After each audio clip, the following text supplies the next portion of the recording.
Quand on pense consommation de sucre, on pense tout de suite à des problèmes de santé comme les caries ou le surpoids par exemple. Mais il y a aussi des problèmes beaucoup plus vicieux qui sont méconnus par la plupart des personnes. Dans cette vidéo, on va donc voir 3 problèmes pas très connus liés à la surconsommation de sucre. Bien sûr, cette liste n'est pas exhaustive, c'est juste 3 exemples, il y en a plein d'autres. Attention, dans cette vidéo, on parlera du sucre comme étant d'une part le saccharose, vous savez le sucre blanc qu'on met dans le café par exemple. On parlera aussi du sucre que l'on retrouve dans les produits transformés, donc qui sont beaucoup plus vicieux à détecter. Et on parlera aussi du sucre qui est encore plus vicieux, c'est le sucre que l'on trouve dans l'amidon, parce que l'amidon, vous savez, c'est une longue molécule qui, lorsqu'elle est digérée, eh bien, est découpée en petites molécules de glucose.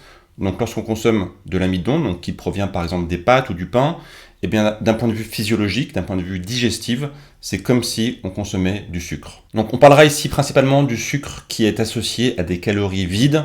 On ne parlera pas du sucre qui provient des choses naturelles comme les fruits ou les légumes par exemple, parce que dans ces cas-là, c'est du sucre qui est plutôt bon pour la santé puisqu'il est associé à des fibres qui ralentissent la digestion et qui est associé aussi à des minéraux, des vitamines. Donc bref, on va dire que ce sucre-là n'a pas été transformé par l'homme. Donc voici 3 exemples pas très connus de choses qui arrivent lorsqu'on surconsomme du mauvais sucre. Premièrement, vous tombez souvent malade. En effet, le sucre est l'un des grands ennemis de nos défenses immunitaires. Par exemple, les globules blancs, qui sont nos défenseurs contre les éléments pathogènes, deviennent beaucoup moins efficaces lorsqu'il y a trop de sucre. Ainsi, une étude a examiné les effets négatifs d'une forte concentration de glucose sur le système immunitaire. Elle souligne que bien que le glucose soit essentiel au bon fonctionnement des cellules immunitaires, une quantité excessive peut entraîner une production excessive de cytokines pro-inflammatoires. Cela va alors perturber le bon fonctionnement du système immunitaire et favoriser l'apparition de maladies. L'étude démontre aussi l'importance de maintenir un équilibre glycémique relativement stable pour avoir un bon fonctionnement du système immunitaire. Autre point pas très connu, c'est que la surprésence de sucre et d'amidon dans l'organisme va augmenter la prolifération bactérienne et donc ceci va favoriser l'apparition aussi de maladies. En effet, certains de ces micro-organismes se développent beaucoup plus en présence de glucose, ce qui augmente notre vulnérabilité aux infections. Ainsi, une consommation excessive de sucre peut conduire à des maladies fréquentes comme le rhume, la grippe ou d'autres infections bactériennes. Et vous le savez si vous suivez mes vidéos, j'en parle très souvent, la surconsommation de mauvais sucre va perturber votre glycémie et provoquer des montagnes russes de la glycémie, c'est-à-dire des hauts hauts et des bas très bas, au lieu d'avoir une glycémie qui soit relativement stable sur la journée. Et ces fluctuations affaiblissent aussi notre réponse immunitaire en créant un environnement stressant pour notre corps. Ainsi, une étude a montré que des niveaux élevés de sucre dans le sang vont modifier les protéines importantes pour le système immunitaire, rendant moins efficace la capture et la destruction des bactéries par ces mêmes cellules immunitaires. Cela stimule aussi la production de substances qui augmentent l'inflammation. Une autre étude réalisée auprès de 562 personnes âgées a révélé que les personnes qui présentaient une glycémie élevée avaient également des réponses immunitaires plus faibles et des niveaux plus élevés de CRP, un marqueur inflammatoire. Deuxième symptôme qui indique que vous consommez peut-être trop de sucre, c'est que vous avez des sinusites à répétition. Comme on l'a vu à l'instant, la surconsommation de sucre va augmenter l'inflammation chronique dans le corps.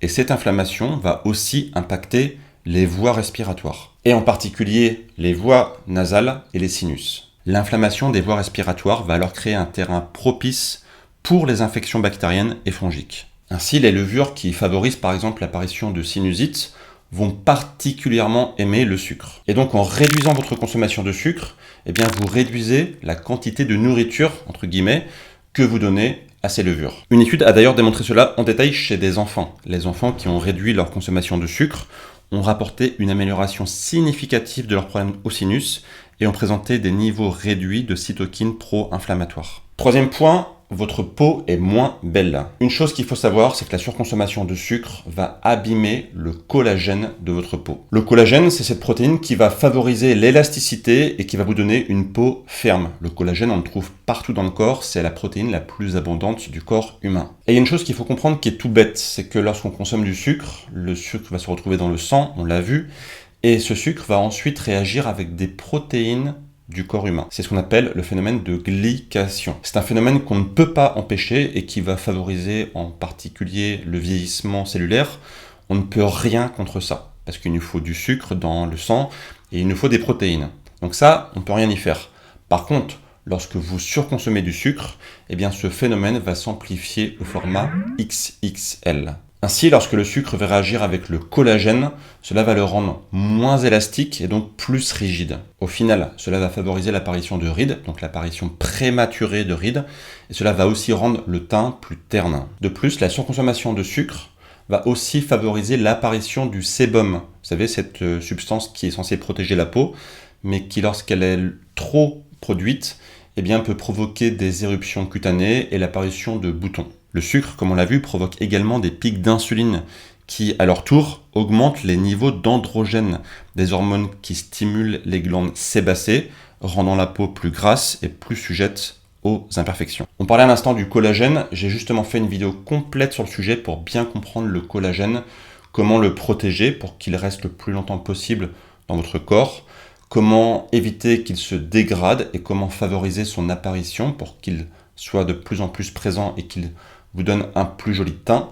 Cette vidéo, hop, elle apparaît juste à côté de moi, je vous laisse cliquer dessus pour en savoir plus sur le sujet. Et moi, je vous retrouve très bientôt pour de prochaines vidéos. Et d'ici là, bien sûr, prenez soin de vous. Ciao, ciao!